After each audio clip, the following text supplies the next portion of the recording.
और क्या गाजा में युद्ध हार जाएगा इजराइल? क्योंकि इजराइल से आई एक खबर ने दुनिया को चौंका दिया है।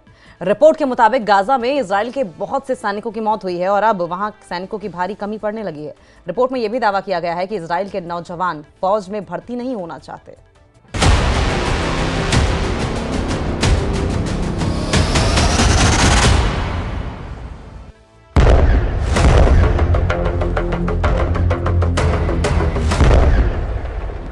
इजरायल में भाड़े के सैनिकों की भर्ती। जब से दुनिया के सामने ये रिपोर्ट आई है, हर किसी की जुबान पर सिर्फ एक ही सवाल है। सवाल ये कि क्या गाजा युद्ध हार रहा है इजरायल? क्या हिजबुल्लाह के हमलों से कमजोर पड़ गया है इजरायल? क्या इजरायल में लोगों की इतनी कमी हो गई है कि भाड़े के सैनिकों से इजरायल ने भर्ती अभियान छेड़ दिया है? क्या ईरान के मिलिशिया ने नेतन्याहू को घेर लिया है? सभी सवालों के जवाब देंगे आपको, लेकिन सबसे पहले वो खबर जिसकी चर्चा दुनिया के हर देश के राष्ट्राध्यक्ष की जुबान पर है, जो खबर हर न्यूज़पेपर की हेडलाइन बनी हुई है कि नेतन्याहू की सेना कमजोर हो गई है, नेतन्याहू की सेना थक चुकी है, नेतन्याहू के सैनिक युद्ध करने लायक ही नहीं बचे।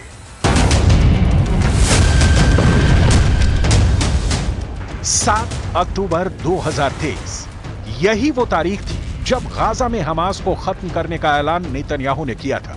नेतन्याहू ने कहा था कि जब तक हमास जिंदा है, हम चैन से नहीं बैठेंगे। इस बात को 1 साल से ज्यादा वक्त गुजर चुका है और अब इसी जंग ने इजरायल की सेना के लिए बड़ी चुनौती खड़ी कर दी है।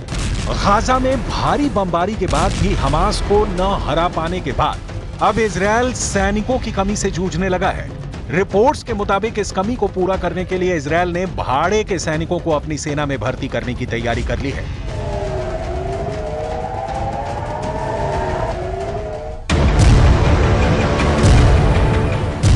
गाजा जंग लड़ते लड़ते इजरायली सेना के हौसले पस्त हो चुके हैं। अरब मीडिया की रिपोर्ट्स के मुताबिक कई इजरायली सैनिक जंग के मैदान से भागने लगे हैं। इजरायल की रिजर्व सेना ने भी जंग का हिस्सा बनने से इनकार कर दिया है। इसलिए अब इजरायल अपनी सेना में विदेशी लड़ाके भी भर्ती करने लगा है और इसके लिए वो लड़ाकों को कई तरह के लालच भी दे रहा है। 7 अक्टूबर के बाद से इजरायल के लगभग 12,000 सैनिक घायल हुए हैं और 783 सैनिक मारे गए हैं। जानकारों का दावा है कि मरने वाले सैनिकों की तादाद इससे और कहीं ज्यादा हो सकती है। रिपोर्ट्स के मुताबिक घायलों में 140 सैनिक ऐसे हैं जो अब कभी भी बिना सहारे के नहीं चल पाएंगे। बंदूक उठाओ, नागरिकता लो। विदेशी मीडिया के मुताबिक इजरायल अपनी फोर्स में भाड़े के सैनिकों को भर्ती करने के लिए तरह तरह की लालच भी दे रहा है। रिपोर्ट्स बताती हैं कि इजरायली सेना ने विदेशी सैनिकों की भर्ती के लिए नागरिकता का भी लालच दिया है। इजरायली अखबार हारेट्ज की रिपोर्ट के मुताबिक इजरायली सरकार ने एक भर्ती अभियान शुरू किया है, जिसके तहत अफ्रीकी शरणार्थियों को गाजा युद्ध में भेजने के बदले स्थायी नागरिकता की भी पेशकश की गई है। इजरायल की सेना इस वक्त लगभग 10,000 सैनिकों की कमी से जूझ रही है और इजरायली अधिकारियों को यह जिम्मेदारी दी गई है कि वो इस कमी को पूरा करें। इजरायली अधिकारी ऐसे शरणार्थियों की पहचान करेंगे और उन्हें सेना में भर्ती करेंगे। इजरायली सेना और आंतरिक मंत्रालय की ओर से इन शरणार्थियों को जंग की ट्रेनिंग दी जाएगी। इसके अलावा विदेशों से भी लड़ाकों को भर्ती किया जा रहा है। इजरायली अखबार हारेट्ज के मुताबिक इजरायल जर्मन खुफिया एजेंसी और दूसरे ग्रुप्स के साथ मिलकर अफगानिस्तान, लीबिया और सीरिया से जर्मनी आए शरणार्थियों को भाड़े के सैनिकों के रूप में भर्ती कर रहा है। इसके बदले उन्हें इजरायल की फास्ट ट्रैक नागरिकता और 4,000 से 5,000 यूरो प्रति माह वेतन की पेशकश की गई है। वहीं यूरोप से भी इजरायल अमेरिका की मिलिट्री कंपनी ब्लैक वाटर की मदद से लड़ाके भर्ती कर रहा है।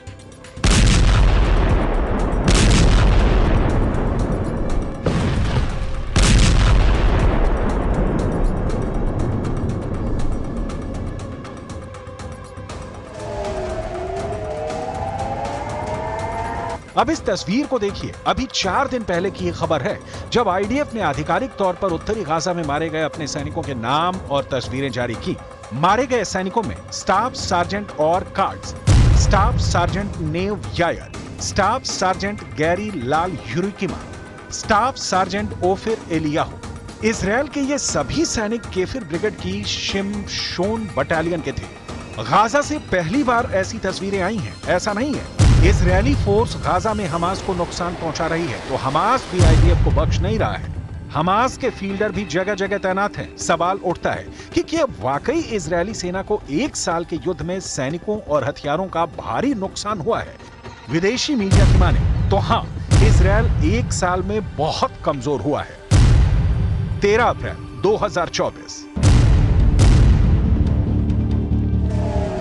ये वो तारीख थी जब ईरान ने इजरायल पर 300 से ज्यादा किलर ड्रोन, क्रूज और बैलिस्टिक मिसाइलों से हमला बोला था। हालांकि अमेरिका भी इजरायल के साथ हमले का मुकाबला करने के लिए खड़ा था, लेकिन इजरायल की खुफिया एजेंसियां ये पता लगाने में नाकाम रहीं कि ईरान इतना बड़ा हमला करेगा। ईरान का हमला इजरायल की उम्मीद से बहुत बड़ा था। अमेरिका के F-15 लड़ाकू पायलटों ने ईरानी हमलों से मुकाबले के उस क्षणों को याद किया है। पायलटों ने बताया है कि ईरानी हमले के दौरान एक समय उनके पास फाइटर जेट में मिसाइलें खत्म हो गई, जिसके बाद उन्होंने बंदूकों का इस्तेमाल करना शुरू कर दिया था। अमेरिकी मीडिया को दिए एक इंटरव्यू में F-15 के पायलट ने बताया कि ईरानी हमले का सामना करते समय उनके पास हवा से हवा में मार करने वाली मिसाइलें खत्म हो गई, इसलिए उन्होंने फाइटर जेट में लगी बंदूकों से ड्रोन का मुकाबला किया। उन्हें इसकी उम्मीद नहीं थी जब लगा कि अब जान नहीं बचेगी।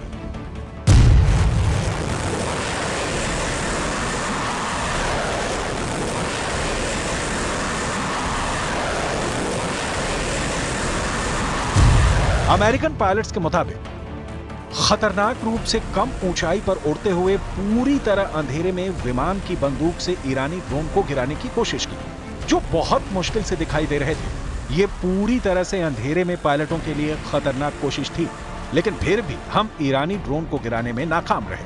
अब एक बार फिर ईरान इजरायल पर हमले की तैयारी में लगा हुआ है और बार बार ईरानी जनरल कह रहे हैं कि इस हमले को इजरायल की पुश्तें भी याद रखेंगी।